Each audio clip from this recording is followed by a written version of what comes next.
정부는 국민의 신뢰를 바탕으로 세워진다. 이 신뢰는 단순한 구호가 아니라 법과 원칙을 지키고 국민과 함께하는 과정에서 형성된다. 그러나 정부가 신뢰를 저버리는 순간 국민은 경고를 보내고 행동으로 맞선다.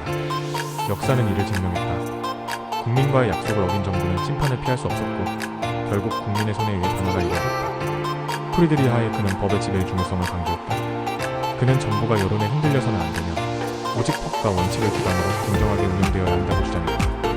정부가 정치적 이해관계를 앞세우고 법을 무너뜨릴 때 국민은 이를 좌시하지 않는다.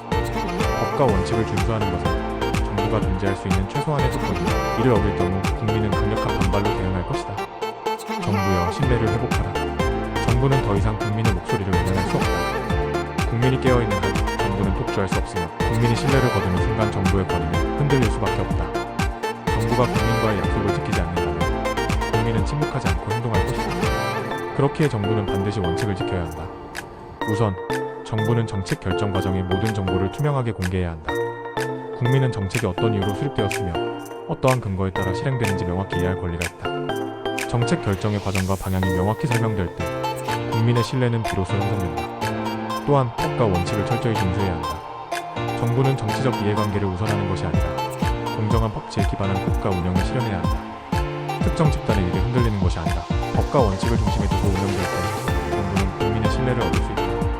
마지막으로 국민의 참여를 제도화해야 한다. 온라인 플랫폼을 활용한 의견 수렴, 공론장애 확대, 시민입법 운동 등의 방식으로 국민이 직접 정책 형성 과정에 기여할 수 있도록 해야 한다. 단순히 정책을 발표하는 것이 아니라 국민이 직접 정책 결정 과정에서 목소리를 내고 방향을 제시할 수 있을 때 민주주의는 더욱 견고해진다. 국민은 행동할 것이다. 국민은 더 이상 수동적인 존재가 아니다.